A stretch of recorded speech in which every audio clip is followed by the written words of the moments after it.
Hello, everybody. Welcome to Luxurious Lounge. I'm Michael, and I'm this is Mark. Mark. Yay! And we're excited to have you guys here. Sorry, I know it's been like a couple weeks or a week, like a week since you've been on. We're trying to get the news ready for you. So today's gonna be a very heavy impact news. Like a lot of news happens, so we're gonna talk about that today. Hope you guys had a great week, and make sure you like, comment, subscribe, share the content. It's how you can energetically give back to us, which we really appreciate. And that's about it. So how you doing tomorrow? Today, Mark, how you doing today? It's been a very busy, productive day, but it's been great. I got my teeth cleaned today, which is like actually, if you've ever gone to dentist, it's always an ordeal, but it's great. I mean, my teeth are great. I have no issues. Everything's good so far. Um, yeah, today was pretty good. And we also prep before you guys don't see it behind the scenes. So you might have seen the video, the live video before this one, but we prep a lot before we do our videos. We get together and kind of discuss what we want to play. And today's gonna be a great one. So I hope you guys will enjoy this Yeah. day. Yeah. So So, yeah, Mark, let's get started. you want to start with our first story, Mark? I would love to. So first story we'll talk about is, so I don't know if you heard about this, Michael, about this interesting story. A good one. We'll go with something very simple first. How about that? Something that's not too crazy. Let me share this with you. We'll do this one. Okay. So if you haven't heard, Britney Spears is back in the news. She actually checked herself back into rehab. So if you look at her story here, let me scroll down here a bit. All you see is like contact. Contacts, I know. No, but let's see. Where is it? People here. Here we go. Yeah. So if you look down, she went back to treatment. Basically, if you didn't know, she's got arrested. Go DUI charge. She's checked herself into rehab. She's in Ventura, California. She was released on the DUI charge March 4th, and then the next day she told people she had a fortunate accident, and she said it was completely inexcusable. Brittany's going to take the right steps and will comply to the law. Hopefully, she can take her first step in long due change that needs to be done. Mike, what do you think about this? And do you think that she'll be able to overcome this? I mean, as long as she didn't go in the car and hit me, baby, one more time. Okay, no. Well, I'm kidding. Because she's toxic. Okay. No, she's fine. I think it's good. She goes rehab. It's good for her. She needs it. I think as she have her conservatorship, I think she needed some time to kind of like really get back to normal. I don't think she's quite there yet. I think this will be a good time for her to kind of recoup and get back to where she is. So let me ask you, since you talk about her conservatorship, do you think all those people were like saying free Britney? They didn't want her in the conservatorship, and they felt that, that she basically was like being held in captivity and things are horrible. Do you think the same people would think the same thing now, looking back at this? And what do you think about I it all? think it's funny thing is because you don't know what you don't know. So I feel like there's a lot of things going on behind the scenes. I think if she had someone on her corner who wasn't after her money and was just trying to help her in general, that would help her a lot more. Than I feel like she's got completely the rails taken off completely. She's just free to do whatever. I think that is insane in general. So I think that she needs someone to help her, and then somebody older, maybe an older famous celebrity like a Madonna or someone who's done it before, who's been in the business and been in it for a while and reinvented themselves. Like that would help her a lot. I think not just someone who just like I don't think just a friend would be able to do that because a lot of times I think people when you're that rich because you want to take your money. So you heard Michael said he's saying that Britney Spears lost her train rules. Now she's running amok. I didn't say that All allegedly. right, that's what I I heard. was allegedly behind it before. That's what I heard. Allegedly, that's what I That's heard. No. okay. Okay, Mikey. Um, okay, sweet. So I'm gonna go to some really good news. Not sure if you guys heard about this or not. I'm gonna go right into it. Let's see. Um, yes. So I'm gonna share my screen as you see. One of our favorite series is back in town, which will be coming up soon, which is American Horror Story. Yeah. So Coven. So there's gonna be another Coven. I think it's the final part of Coven. I feel like I'm not sure if it's 100% or not, but a lot of people are back. So there's a picture of Sarah Paulson back as Cordelia, which is really cool. So people who are back on for sure, we know for fact it's Angela Bassett, Kathy Bates, Jessica Lange, Gabrielle Sidibe. Who else? I'm missing anybody else. Who am I missing? Am I missing anybody else? There's quite a few people coming back. Yeah. What's her name? Emma Roberts. Yeah, they're all coming back. So I think the other person who was not confirmed was Conroy. Like I said, remember the red lady who ran? I think her name is Conroy. But I think it's a really good finale to Coven. I think it'll be great. I think everyone's been clamoring for it for a long time.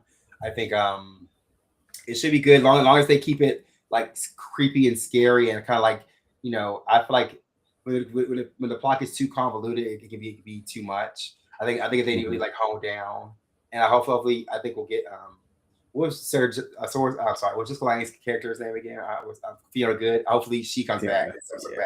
I know Constant Lang Day's gonna be in it, but she's hilarious. Like she's like yes. So from Murder House, so should be there. So, but I'm not sure how they're gonna tie that back in again. So I think it has something to do with reincarnation. Like they're going back in time because I think Mallory was the one who couldn't bring the witch back to life, go back through time. I think she's back through time, but it's still that means Cordelia still. Spoiler alert, she's still alive, so hopefully we'll see. Yeah. What do you think about that, Mark? Well, I think it's good. Like I mean, of course, Coven was my favorite, and I think it's most people's favorites in the series. It's just a great series of strong female characters, great acting, and magic. So, I mean, of course, everyone loves it. So I'd say like they'd have to really mess this up to make it a horrible series. So yeah. I feel like let's get into all the shows right now because we have so much news. So we'll go into also if you know The Boys is back. Mark Brothers. Yes. What do you think about how the season of The Boys? What do you think about that? Oh, I love it. Like so, watching The Boys, and The Boys is really good. Like I would say, like if you're, we won't give too many sources, but I'll say like if you're used to it's a typical Boys. I think it's you're getting towards the last season, so you're getting more of the I'd say like the bear. You're seeing how corrupt people can really be. You're seeing more of the just Homelander's villain arc gets even more like tyrannical. But I think also you see a bit more of like Mother's Milk and all the other team that they get together and get really Starlight, and they try to help them the best they can to kind of diffuse the situation. So it's really great. I think it's good. I'd say it is in the beginning. It is a little bit chaotic in the beginning, but I think it gets really good. So I think also I think for me, I feel like if I could see no more breast milk for me. I mean, not that I'm not using it in a way it's intended to. It's weird that I find it kind of they keep seeing that. But I think the show in general make you feel like on edge because of how crazy things are. It's pretty cool. I think it's a very it's also you think about it, it's a satire on how original comic characters were. He's kind of making fun of like Superman and Batman and all these other Wonder Woman and all people, heroes, making fun of them, and they're kind of allegedly. Well, I think it's more of a cynical way of looking at real life what happened if you had the power. How characters how they really would be if they had the power and they were not checked. They weren't able to be corralled. Power. I mean, too much power can corrupt for sure. I mean, it just shows you how power can corrupt anybody, even super people. No, great series, and the other one that came out recently is also Invincible. The new Invincible came out too. Yeah. So have you seen any of that, Mike? What do you think about that? I haven't seen it, but I haven't seen the newest season of it. I heard it's really good. It's always been a really good one too. It's kind of the same. It's kind of in the same vein as Boys a little bit in terms of like. Of rawness and ruggedness of a story. I think it's really cool. What do you think about it, Mark? You've been watching it. I love it. Like I think you get to see a bit more of the relationship between the characters a lot better. I think especially with what is it? With just all the characters. I thought to me like I think you get to also see the backstory of the Veltamites. You get to see more of what kind of how they became to be. And also how, just in general, how Invincible became kind of a bit more. While he feels like he's always like in the center of things, and he's always having to save everybody. It kind of wears on him. You get to see a bit more of that aspect of having to be responsible for everybody. Also, X97, either is coming out or it's really close coming out right now. I'm not sure. I haven't checked it out yet, but that's coming really soon, or is out already? I'm not sure. What do you think about X97? I love it. We already talked about that on the show. We're like big fans of X97. We're ready to see Apocalypse and see what more they do with his character. I'm really excited to see the next iteration. Yeah, so that's all the shows. I just want to get the shows out the way so you can move forward into the next segment. So Mark, your turn. Sure. Okay. So the next one we'll go into is Michael did a story about this a while back about do you guys remember about looks maxing and about just the different craziness about how people do Mark, that? what's look maximum? What looks maximum? So let's share me share something so you can see it here on my end. Okay. So looks maxing base pretty much is it is it's a procedure where actually men they get together and they actually try to better themselves. See, at first it's a combination of soft maxing and hard maxing. Soft maxing is like doing like the general aspects of like just what is it like your diet, skincare, where hard maxing is like actually going to get cosmetic surgery or taking steroids, things of that nature. So it to make sure all it together is looks maxing. So pretty much there's a person called clavicular. Basically, I actually he's like one of the head influencers of this. So in general, this can lead right into the next story I was going to go into. But in this story Big Prince talks about how people are actually taking hammers to their face. There are some people are injecting drugs into their face to actually get the jawline, and it's all Eurocentric feature based. So it's that there's a huge controversy in that, obviously, doing that.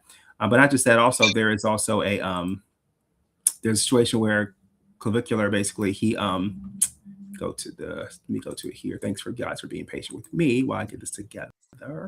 Yeah. So he ends it, and he's actually in an interview, and pretty much in the interview, he actually ends up ending the interview early because looks back also has a heavy tie into the manosphere when it comes to like Andrew Tate and things like that. So one of the interviewers asked Clavicular about Andrew Tate and his connection with him and how basically Mark, I think you're showing Michael Jackson. Yeah.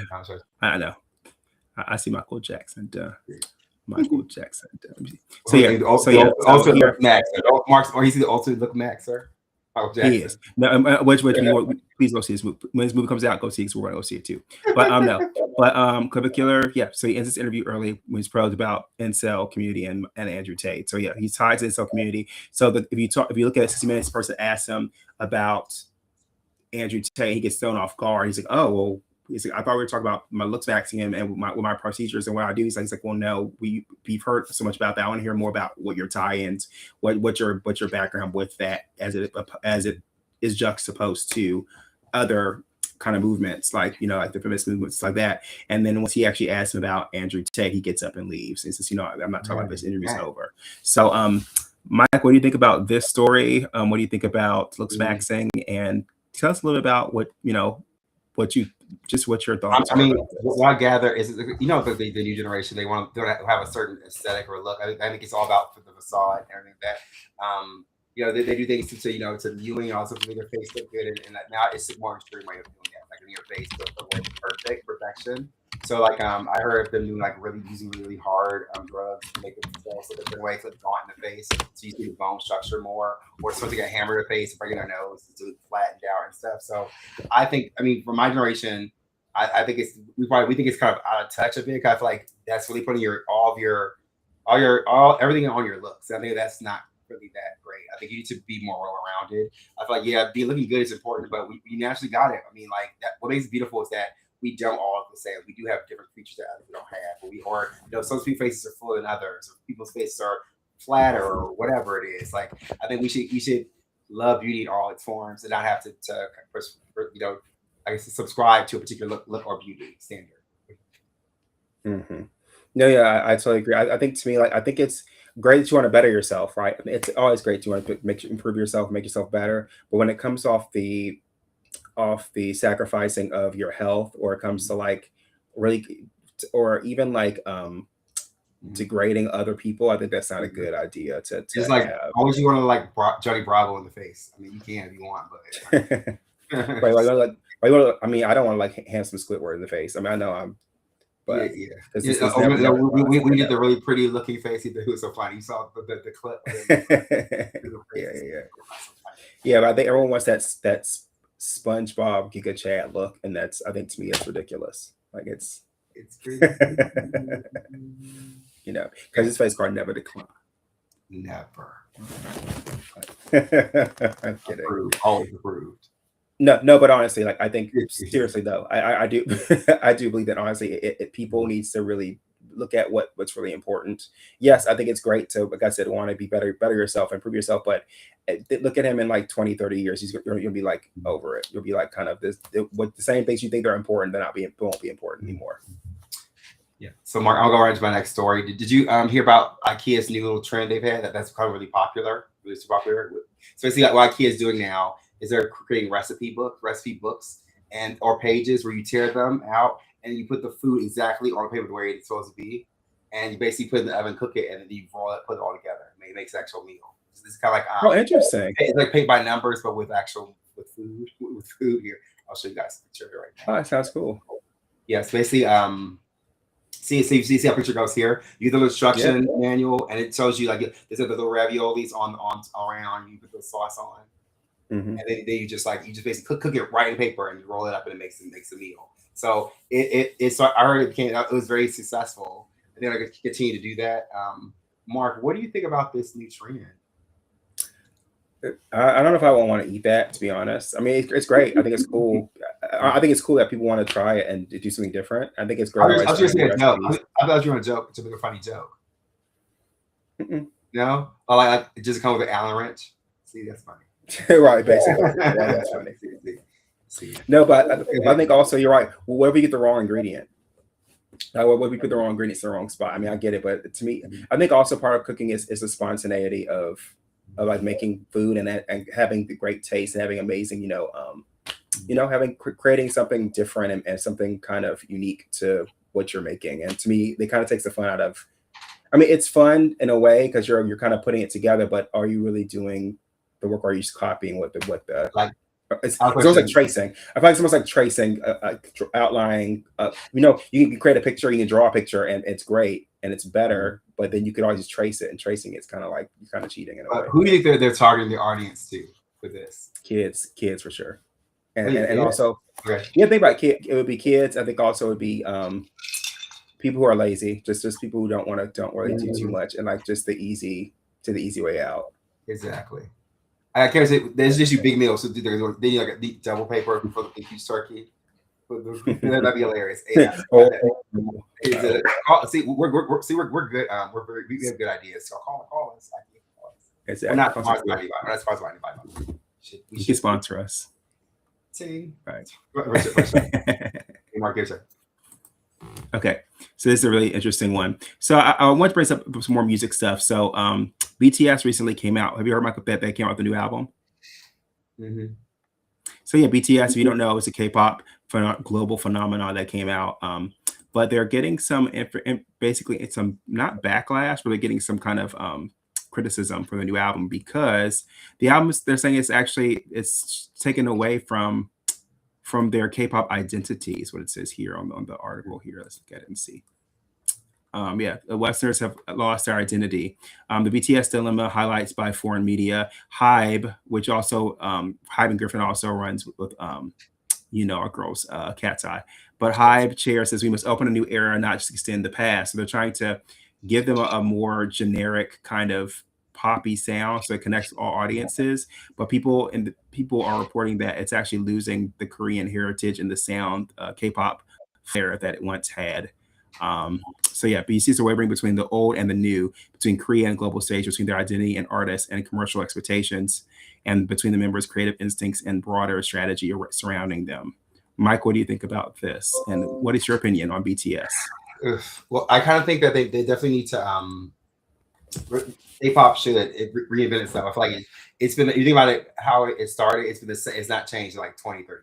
It's been the same formula, which I think is good in some ways, but bad in others. I feel like they do need to start reinventing things. I think what it needs though, I think they're really, really trying to change it and make it palatable for everybody is to include everybody. It's to actually hire people from other markets, other genres like rap and the else from other countries to make it a global success. I feel like, yeah, it's cool to bring it to a market, but you're still using a Korean system. And I think you need, in order to really be a part of it, you have to have people who are part of that culture and part of that.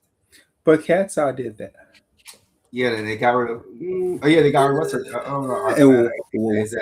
That's why that's coming up later. But yeah, coming up next. Yeah, no, but no. Yeah, Seriously. I actually agree with you, Michael. I think it's great to want to be able to appeal to other audiences, but I think you're right. I think you can appeal to other audiences without necessarily copying the style to completely or kind of taking it over completely. You can and also there's a way of keeping your same sound with your music.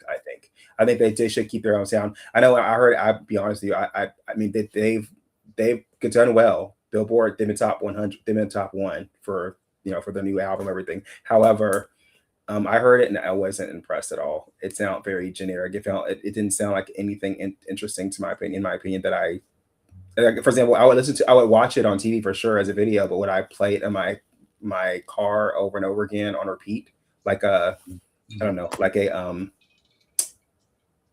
know, like a Doja Cat album? Probably not. Mm-hmm. So yeah. Say. Okay. So I'll do the next story. So yeah. So hey, Mark, have you had this happen to you? Have you ever like went somewhere and say you made a joke or you said something and sort of took something the complete wrong way, or took what you said and kind of twisted it in a way and made it like weaponized it? Like how do you feel when it happens? It's horrible. It doesn't feel great, and also it makes you feel kind of like they don't really know who you are. If they kind of if it's a constant pattern, then there's a problem with that person, I'd say. Right. But so this is the problem that Dave Chappelle's having. So basically, Dave Chappelle he did some comedy special. The last one he did on Netflix, it was about it had not to do with transgender. So first thing before we get started in the conversation, I'll say one thing. We are big fans of Dave Chappelle on our show. So I understand comedy is subjective, and what Dave Chappelle does so beautifully and swimmingly is he makes fun of everybody. So no one should be offended because he makes fun of absolutely everybody. So no one's safe, and that kind of way I can respect it.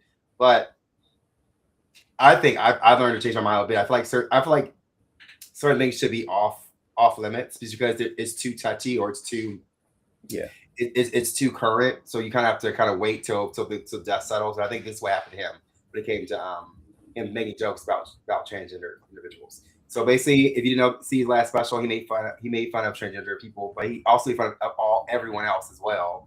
But because of this, he spoke on his own personal views, and basically, there's some people in the Republican Party, like what's her name, Bulbert, her name. Well, you guys can look it up if you want to, but basically, a Republican senator.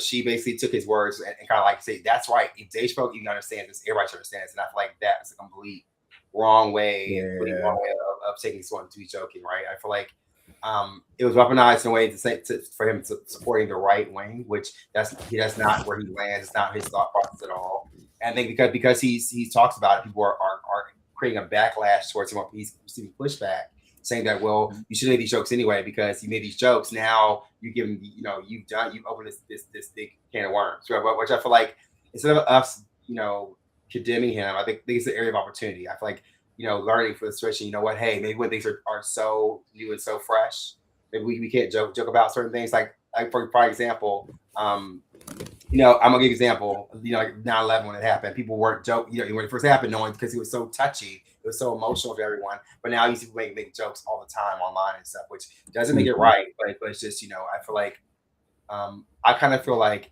when it comes to comedy, it should be fun and all a good spirit, as long as you're making fun of everybody equally and you're not offending everybody. You're offending absolutely everybody. If you're gonna offend anybody, offend everybody. So it's equal.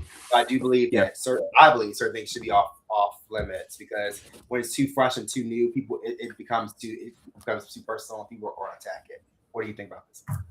Well, I agree. I think when it comes to like, especially when it's a marginalized community, I think as a Black person, I would think he would understand that certain things are very sensitive topics. I get, you want to laugh, you want to joke, and trust me, I get laughter kind of helps to quell a lot of the situation that happens with different minorities and different people of different walks of life. However, I think you're right. I think this is a poor taste right now and of joking.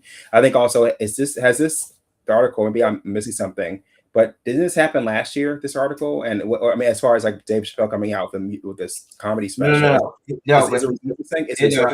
resurfaced because of Republican senator took it and made fun of it. Got it. Yeah. So I think also you have to be mindful that a lot of times people, when you have such a strong kind of conviction of of comedy and try to be funny, sometimes people will take that as being serious, so yeah. I think we have to be cautious about what we put out there, especially even if you are like an ally, you have to I would still be more aware of how you present yourself when you bring things like that up.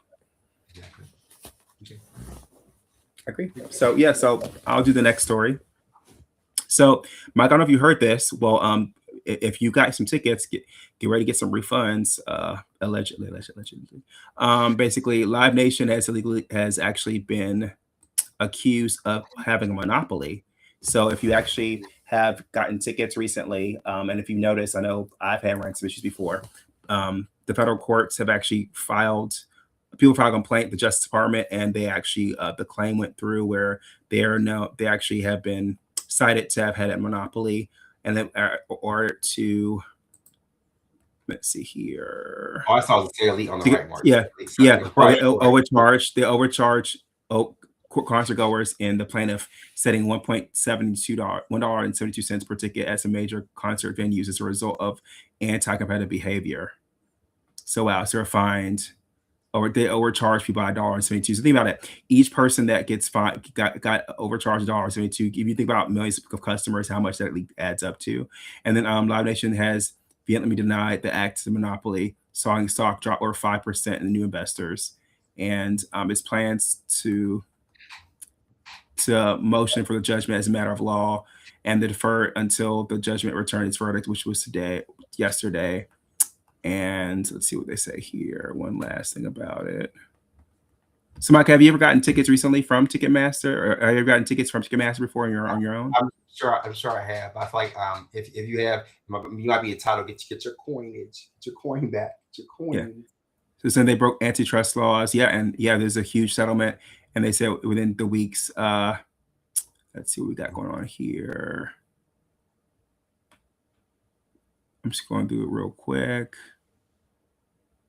Yeah, and that's it. So for the most part, people be looking soon for some refunds, allegedly. So yeah, so crazy. I think to me, this is a testament of big companies taking over and making sure they're kind of hovering over all the people who actually are consumers, and they're actually kind of just using them and taking their money. They are taking their money and actually taking it for profit. Like I know for me, I can give you a personal example of myself. So when Beyonce came here, I actually did get tickets, and I actually saw her here. But when I got the tickets, basically I had to wait. So there's 3 different lines for getting tickets online. One is if you had a certain Citibank credit card, then you can actually get tickets early. The second thing is if you had a Verizon account, then you can also get in early. And then the third one is you can just try to wait into the Ticketmaster and Live Nation kind of queue. So fortunately, I have Verizon, so I was able to actually get into the queue pretty quickly. And basically, but other people, the people who actually had credit cards, skipped the line, but they were charging people no matter what, charging extra additional on top of all things. You're already being charged a fee on top of enough to actually get the ticket and actually get the venue, but they are charged an additional charge that they're saying that $1.72, which not even projected in your receipt. So yeah, I think it's unfair. I think also a lot of times some people don't even get tickets to even go because of this. And I think to me, they need to really hone in and help people actually get what they're looking for. I mean, it's not playing like we don't know these corporations are scamming. They're put more playing scams than the person selling CDs by your drugstore. The hustle man selling. They're scamming real hard. So all I'm saying is just make sure you put your money in the right place. You buy them directly from the vendors or the people actually the venue to buy the venue directly. You can't. But other than that, I feel like you gotta be mindful for your tickets in general. Great. So I'm gonna go to my next. Let's go into. I'm going to class action lawsuits. Right, it leads right into mine. You hear about Crunchyroll? No, do you know this? Crunchyroll. So Crunchyroll is in big trouble. I'm gonna pull it up here so you can see Crunchyroll. Not Crunchyroll. Yeah. Mark used Crunchyroll like it's about to style like it's water. Let's see. So Crunchyroll basically is in trouble because they basically. That's showing this. Oh, are we looking at? Oh wow! Look at this. We got a clear. I know. Your pop up. Sorry. Okay, we'll put it up right now. Sorry about that. This is a live show, so things do happen. So, bam, here we go. So again, back to what I was saying. So basically, cultural control is involved in a lawsuit because it was filed March 5th, 2026. The court is accused of violating the Federal Video Privacy Protection Act by sharing subscribers' emails, device IDs, and specific anime titles they watched with a third-party marketing company called Braids. So without users' consent. Yeah. So you might be entitled again. You might be, people might be entitled to some moolah because of this. So yeah. So also, I think I saw a person on mine saying, yeah, maybe change your password on Crunchyroll because if you get the same password for other things, that company has your password for. Has your password. And your money with your bank, they got your money. Got your money. That's horrible. I have to say, like, shout out in the comments. Let us know if you actually have Crunchyroll. But yeah, I can tell you honestly, like, I love Crunchyroll. I love like just the just having anime at the tip of your fingers, being able to watch it. I love it. Like, but yeah, that's sad because Crunchyroll is pretty much a really great company from my understanding. A lot of the affiliates that I run into, they work Crunchyroll, and they've always had great things to say about them. So that's sad that they actually have security where they actually gave people's information away. But yeah, I hope that lawsuit comes out soon so people get. Yeah, just be careful about that. Also, change your password. Just for because you don't have to get your bank account and like you're broke. Where's want to watch Gachi Kaputa and JJK? Where's I can't. I don't know. Yeah. Okay. Okay. So I have an interesting story. So you know this. So we can go into. Are we going to go into? Let's do this one. I was going to say we'll go to Coachella. That'll be next. Okay. So the next thing I want to go into is have you heard about this story about the? I'll just share the title of this story, which is all you had to do is pay us enough to live. Oh yeah, I've heard about this. So there, if you didn't hear about this, there was a worker working in California. Wait, where's it allowed to say proud? California. So there's a guy working at a California paper warehouse. What happened was he wasn't getting paid fairly. So what he did was he took it into his own hands. He took his lighter and lit everything on fire and just burnt the whole place down to the ground, just like Left Eye. So yeah, it's all gone. Pretty much, he's saying that the CEOs and people like that, they're making billions of dollars while everyone else is suffering to have a living wage. So he's like, he just took matters in his own hands and burnt the place down to the ground. Mike, what do you think about this situation? And I'm so shocked. I feel like it's something someone wrote in a I don't know, comic book or something. Only thing that make it even funnier if he like bent over and broke wind and lit light and set on fire. It's even ridiculous. I just kind of feel like y'all in California don't take a number 2 for those bigs. You don't know, you'll be told for laughing. Not the whole hand for them. What do you think? What do you think? I think what's that old song? You're gonna get what? Yeah. But to me, I feel like I'm arson is wrong. We don't support arson in our show. Absolutely not. But no, absolutely not. No. We don't. How you're right.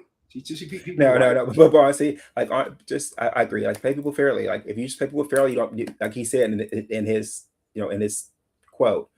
If you pay people fairly, they don't have to struggle. They don't have to actually do things like this, where they have to kind of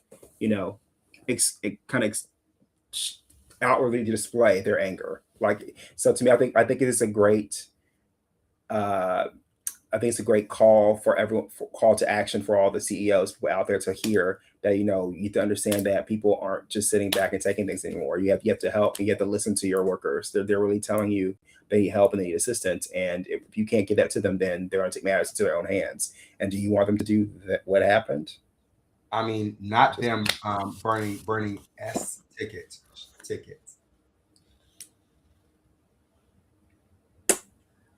Yeah. Moving right along. if they're on yours. So yeah, so funny. California's in the news all day. I love it. I love it. I love it. I love it more. So this one is California. Have you heard about the AI market? Of course. What happened in the AI market? You heard what happened in the AI market? I told you it's slowing down. I told you this earlier. There's an actual AI store. So this AI store called the Andon Market. Basically, I think they're just trying to figure out more analytics of the story, because basically what happened with this story is it's run completely by AI. You come in, the AI gets whatever equipment you want, wherever you, and it creates the receipt. So it creates the charge. You pay for it. You get your stuff. So what the issue they're having with AI is, like, people are coming in and like kind of like smooth talking the AI and try to get them stuff for free, and it's actually worked where the AI is giving them free stuff, like not actually charge them at all. Period. So people been finessing the system over and over again, free stuff. So now that they're going back to the drawing board. Mark, what do you think about scamming AI? That thing's right. Honestly, if you scam AI, you're one great, amazing individual. Like, honestly, like, because AI can pick up nuances and things that it should now, but I think it's still in its infant stages. So I could see people being able to, you know what, I don't want to pay this AI. Can I get this for free? Like, okay, take this. The robot arms. Oh, this also happened in your neck of the woods in San Francisco. Is directly where you're from. I think it's a cool concept, but I kind of agree. Like, AI, you still need people around to help with security aspects of that. So I think, yes, AI is great, but I mean, especially if you come here, you'll see AI cars all around here every day. They fly around. But yeah, I think it's important that we also make sure we follow guidelines and have people to actually help in the ethical side of AI.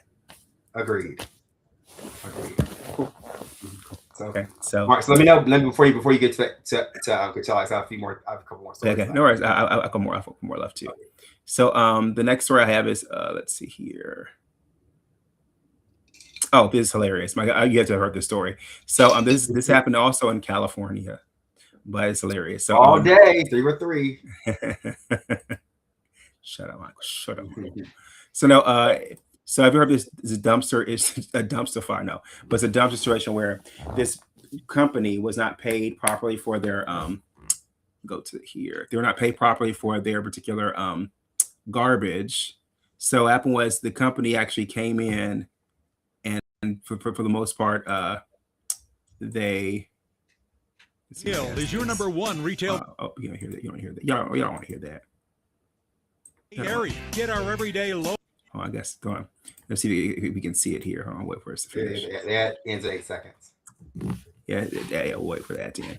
But no, but if you ever actually seen this is hilarious. So the truck comes through, and they dumps the trash back into the company, into the yard. Yes, yard. So people didn't pay. So they had months and months of pay, didn't pay. So that was that they ended up taking their trash and dumping it back into their yard. Mike, what do you think about this story? And do you think it's just? I mean, I think we're the age now where you just be nice to everybody. Do what you're supposed to do. Pay you where you're like, if you can't afford, call them and tell them, you know what, I need more time to pay this or whatever. Don't ignore people. Like, again, people are taking their time out of their day to work and to help you with your situation and what you owe them money. Pay them something. You can't just let people do it for free. Like, you can't expect that people are not going to, at this day and age, people are not going to retaliate, because nowadays one paycheck means being homeless. One paycheck means being out on the street or not being able to eat or not being able to take care of your kids. So right now, I think it's not the time to be playing people. Don't play people's faces, because they're going to come for you directly. No, I 1,000% agree with this. I think, to me, like, if you think about how hard it has to be a sanitation worker, and to get up early in the morning, have to get past any kind of cats, dogs, animals, whatever to get to trash. A lot of times people don't even put their trash in the right spaces. You have to take your trash and get it in the dumpsters, and they have to try to put everything back, put their cans back, their the holders back to where they're at, and also take yourself back to the landfill, dump all the trash. Then you get home, you have to clean your whole self up after that, because it's a whole kind of disgusting hazmat issue to clean your body. So yeah, absolutely, I think that's frustrating. Like, and for you not to pay the person, I would dump It's not me, but I would just say that honestly, I like to me, I understand. I wouldn't do it, but I understand why they would do that. That's crazy. Crazy. That's insane. Okay. Okay, I'm going to talk about this next story. All right, this is out of let's see, sorry to talk to you about it. Let's see, okay. This is about LeBrant. Hold on, I'm saying the names correctly, so I'm make sure I don't say it wrong. It's the DD Mega. no, it's not that. It's I think it's LeBrant family. LeBrant family.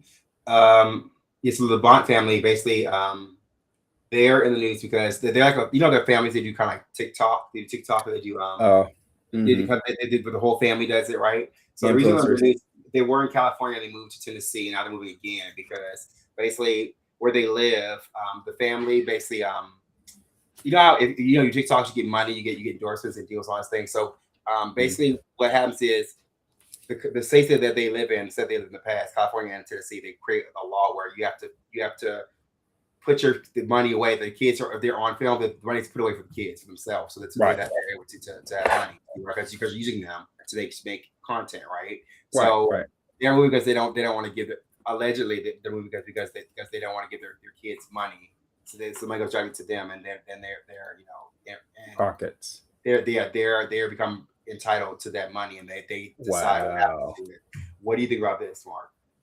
I mean, I understand if it's something where I think it's a great law. I think it's important that they have something for the kids, because I think if not, then the parents could waste all the money and then not have anything. However, I mean, I'd say there should be a 50-50 kind of situation where there should be money to be able to put away for the kids, but also the parents should have the money to help raise the kids. But I think the other thing should be that as a parent, you should want to help your kids with the money you have. You shouldn't want to, to squander it. But I mean, we've seen countless people like Britney Spears and like other people like other families that they'll take the money over or have a conservatorship and take over, and they don't have anything to show for it. So I think there should be a balance, but I think there should be a balance. So I'm not saying it's necessarily wrong, but I think it's great they have a law like that, but they do need to kind of have it more balanced. That's all.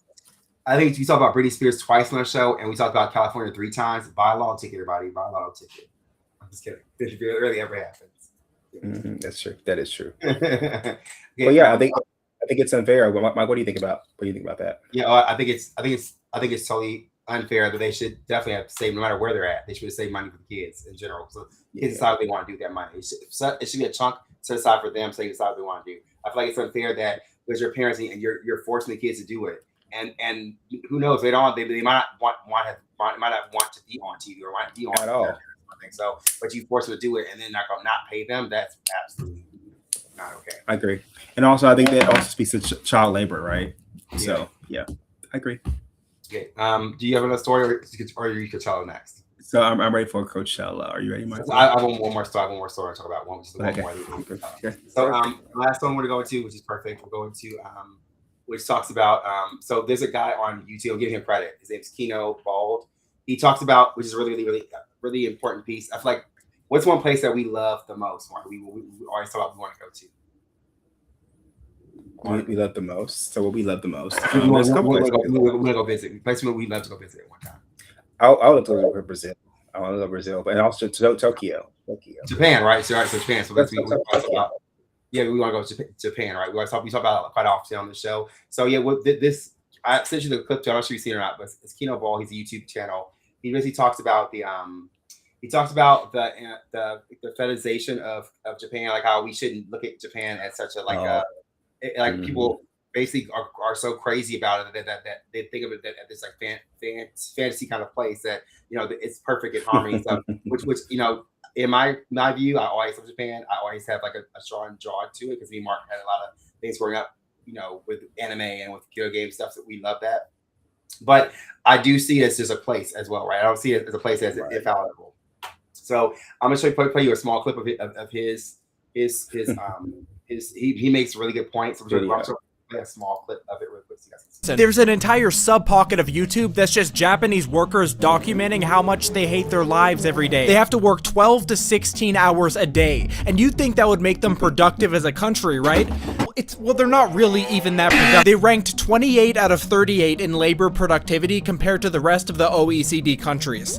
They got beat by Germany, and they take 6-hour lunch breaks over there and like drink beer through the shift. See, the thing is, in Japanese culture, there's always the workers in the office that want to look like they're more productive than everyone else, so they never leave, and everyone else sees them doing this, so they stay as well, because if they leave, they look lazy. And in reality, what the fuck are you guys even doing? Like, they're just staring at windows and having useless meetings. But oh my god, can you guys believe they put bottles of water around each other when they pass out from exhaustion? 3 things in Japan that don't exist in your country. First, Japan has water. Literally living in the future, bro. And what do you think happens to a society that's structured like this? They have no babies. Imagine getting home from a 16-hour shift. Like, how can you not just jerk off to We'll stop right there. We'll stop right there. But no, but it's good because yeah. No, but wait, I was supposed to say 50 points. So what basically what he's trying to say, sorry, just you try to bleep everything out, be good. Basically what he's trying to say is that because we see they work, oh my god, they work so hard, they work all the time. But it's not the case. Like, because the person who works the longest is the person who's most successful. So people just stay at work all the time, right? So it's just like we think of it being like this amazing imaginary place, but they have their issues too, right? For example, one issue they have is their population, right? They're not having enough babies, right? So there's a larger older population, and because people are so into computers and they're being antisocial, that there's not a boom of babies, right? Or there's not anything happening with that. So it's like kind of like demystifying how people say, oh my god, it's an amazing place. Like, no, they have their own issues and things like also instead of like fantasizing about these places and making them something they're not, we should see them as actual real places with people with their own problems, and not try to escape there and move there and then think, oh, this is an amazing place. It's not that at all.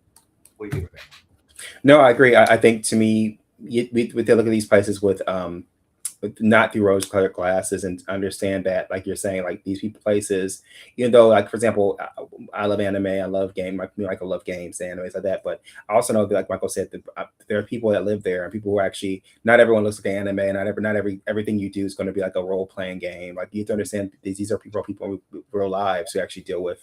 I think also it's silly people. I know what was it?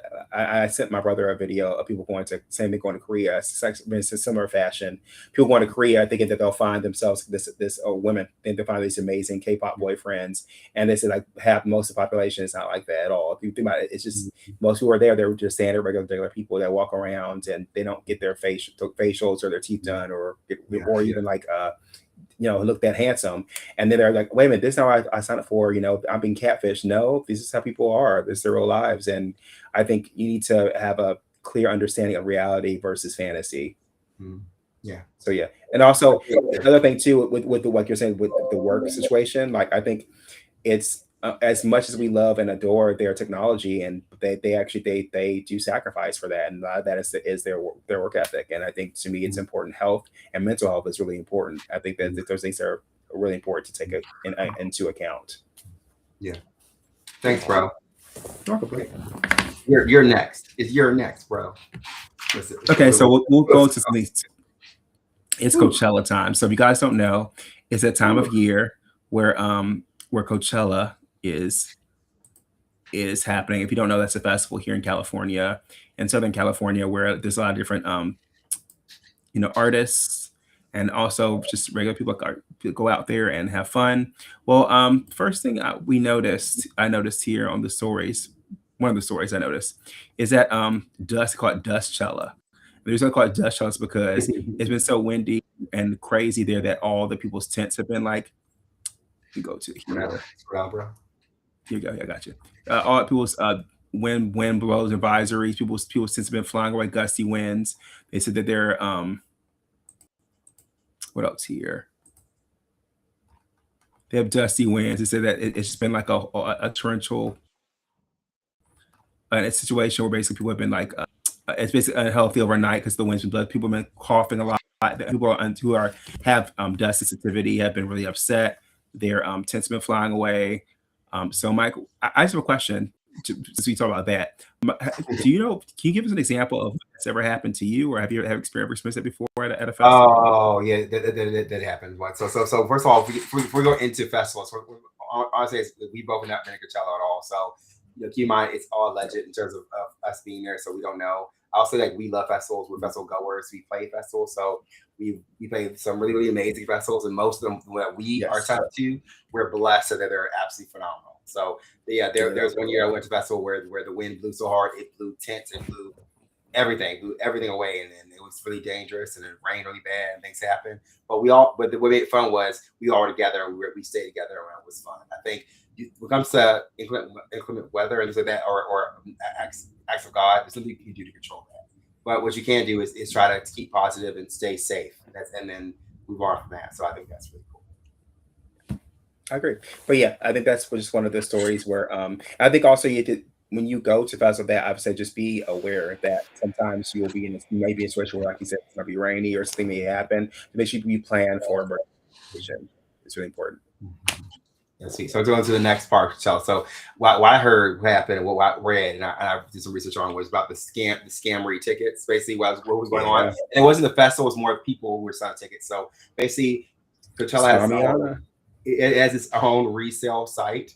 Basically, what people were doing, where they were reselling their tickets, and once people bought the tickets and got them, they are reporting them stolen to get their money back. So basically, what they're doing is you were stuck without tickets, right? Because you get them from the official site, but then people themselves were actually like reporting them, like which I think they need to see something in place where once you resell tickets, you can't report them anymore, because I feel like once it's been transferred, I think where the actual festival get involved is making sure that tickets make sure it's transferred. Once transferred, that's it.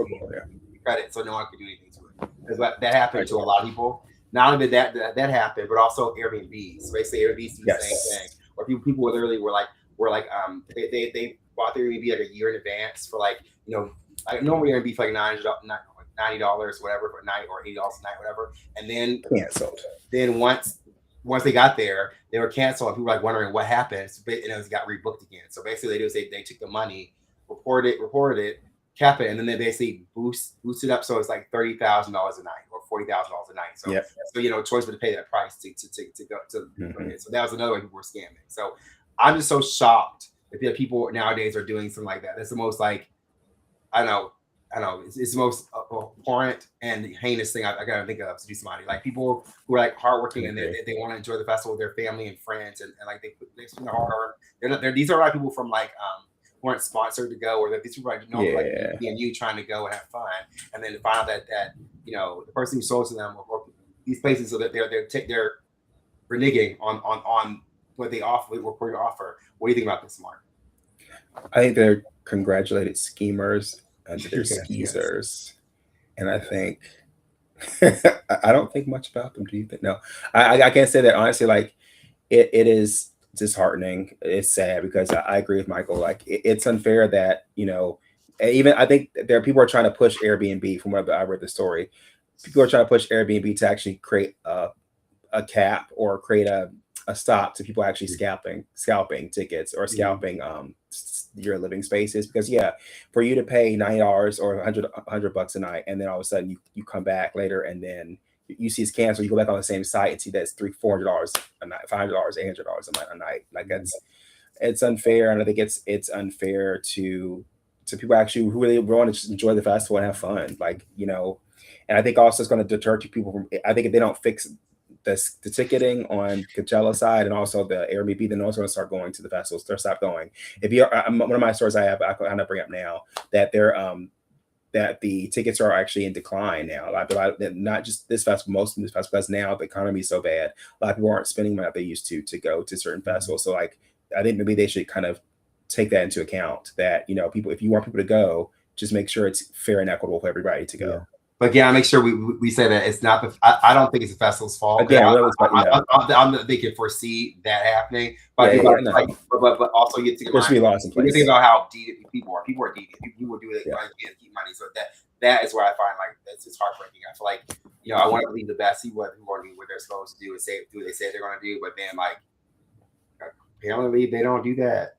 That's all I know. Like it's crazy to me. Yeah. So That's crazy. Yeah. Well, since we're talking about that too, there's another interesting story that I found that I want to share with you about Coachella.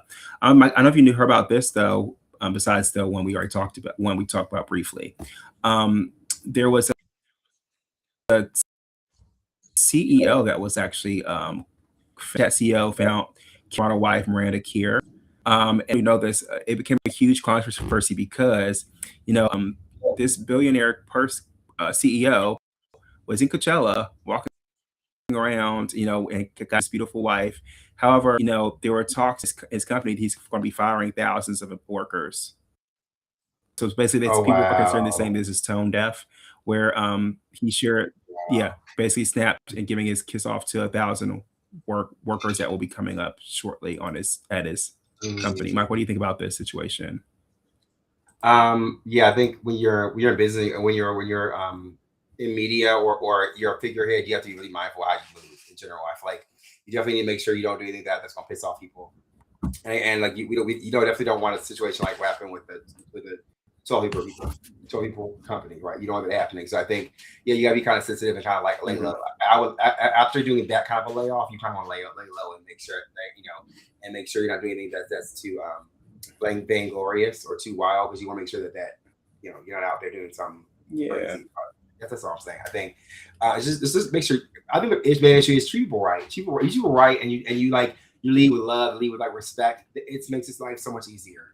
You make your life so much harder when you just do random stuff and you don't care about anybody. That's when things aren't right. But honestly, I think it's cornball and tacky. Like, why would you do that? It's tacky behavior. Why would you bring? You know for a fact people are gonna be laid off. And they can't go. Your workers won't be able to go to Coachella because now they're fired, and now you're there showing off. That's not good. That's not a good look. And anything, keep it discreet. Like keep it. If you're there, just keep it on the low. If you're to go, but honestly, yeah, I agree. It was tone deaf, and honestly, I hope that no one does anything to his nothing happens like that happened at the paper company. Yeah, sure. so I'm going to do a couple real fast. They're really quick alerts about it. So one was AI influencers showing up, like that real pretty black skin, dark skin. Yes. They AI generated her in the picture of being Coachella. or people just in general, people just who weren't there at all. AI themselves. It's hilarious. Also, the pizza scandal.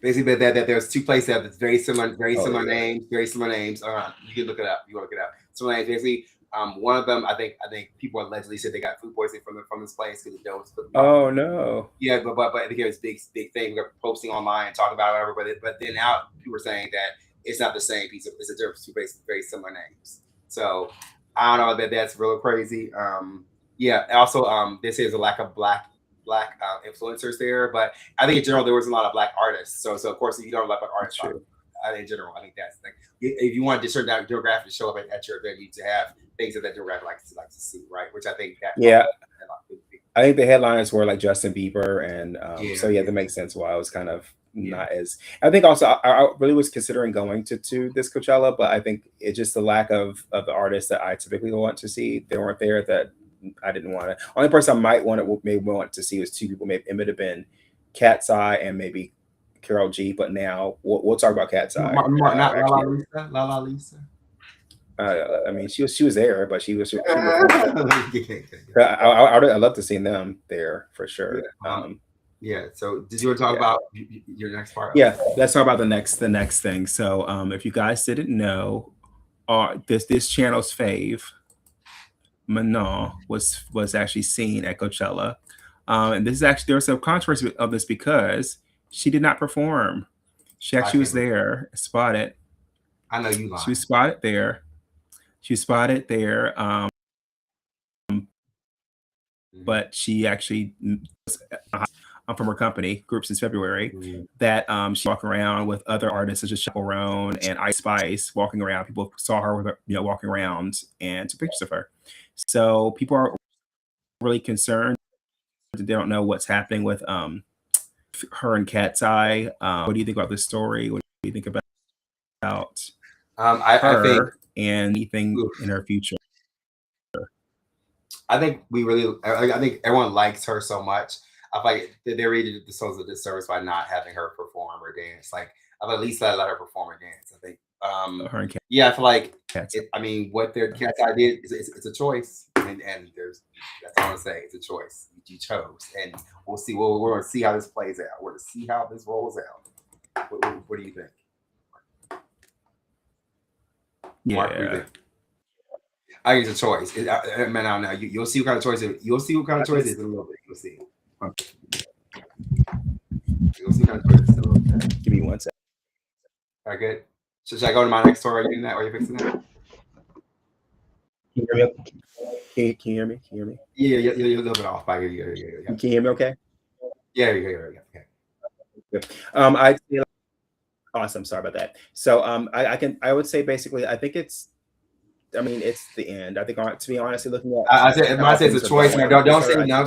Just say it's a choice. They chose, and they don't got to deal with consequences. That's all I say. Yeah, I think they chose. Don't get me wrong. I think Cat's Eye chose Switch, but to me, I think it's sad because I feel like they're going to lose a really great member. I think a lot of times, I think when it comes to Black artists, I think people have a unjust judgment, unfair judgment on her. I think because she came in, she basically didn't do a lot of work, but she came in and killed the choreography. Came in, killed. You know what I'm saying? She kills looks. She kills everything she does. She just does. She's excellent at. So I think to me, a lot of people feel like because she's been putting the work that the other artists have been, that she's not worthy. I think is that necessarily. I think yes, hard work is important. Yes, but also she brings notoriety. She brings a flavor to the group that they don't necessarily have. So I think to me that's the sad part of seeing the decline. And then also we talked about this last show. Cat's Eye, their new music is like not. It's not my cup of tea. So to me, like, don't get me wrong, I do like. I think they had so much great potential, but I really hope that they eventually get it together. And again, everything we say is opinion. And don't get me wrong, we love K-pop. We love people. We have our girlies when they come out and they perform. We love them. But I mean, I gotta say it how it is. And honestly, I feel like to me also, we'll see. To me, I wish. Yeah, we see what happens. I wish her best of luck, and I think no matter what she does, she'll be successful what she does anyway. Yeah.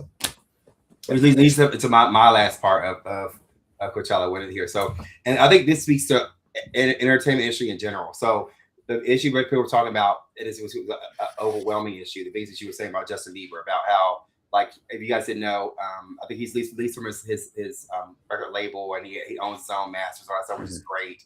But what he did was he ended up sitting down and like playing YouTube clips of his music and like I guess singing along with it and having a couple guests, but nothing really too crazy. And he got $10 million for that. So allegedly. So basically he's the highest paid person and people were saying it's a bit unfair. People were saying because other artists that came and got paid less for it, and like, especially women, they dance really hard, do all this crazy stuff. Push hard, yeah. To get $8 million. And people were trying to compare him to Beyonce, because if you guys didn't know, and they called it Bieberchella or something. Bieberchella. Before Beyonce's the one who made Beychella, right? It's the person who started that trend of naming it like that, right?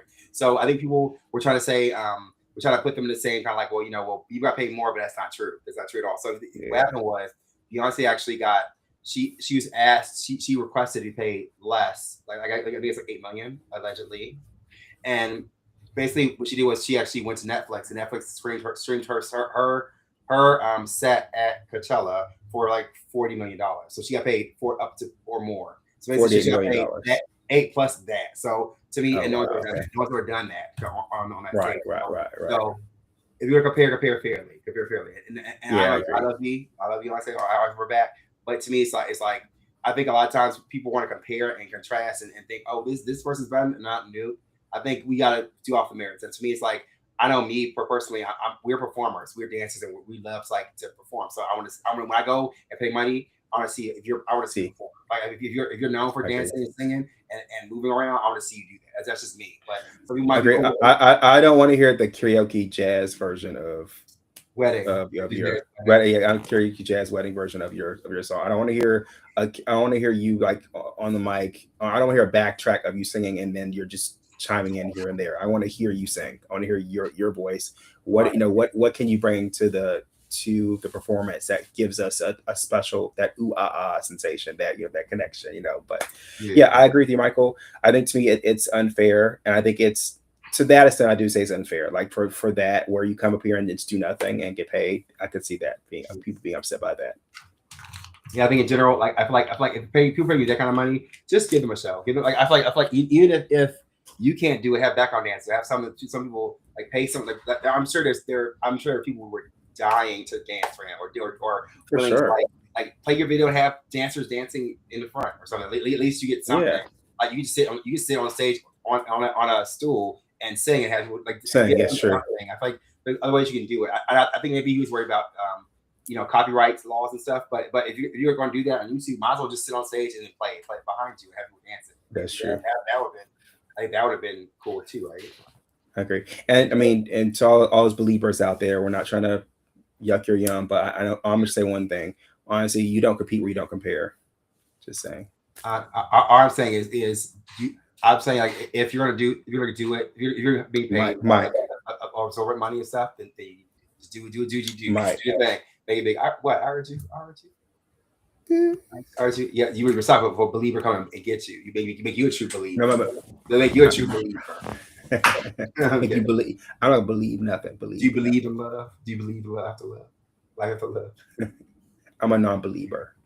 Okay. You're not a non-believer. I'm a non-believer. Oh, no. I'm a non-believer. That's hilarious. I think that's it for our show today. Mark, do you want to take us out? Sure, guys. Remember to like, comment, subscribe, hit us up. Anytime we're not on live, we still message you and hit you up on our messaging board. So, bye, guys. Thank you so much for seeing our show. Thank you for watching Luxurious Lounge. We'll see you next time. Okay.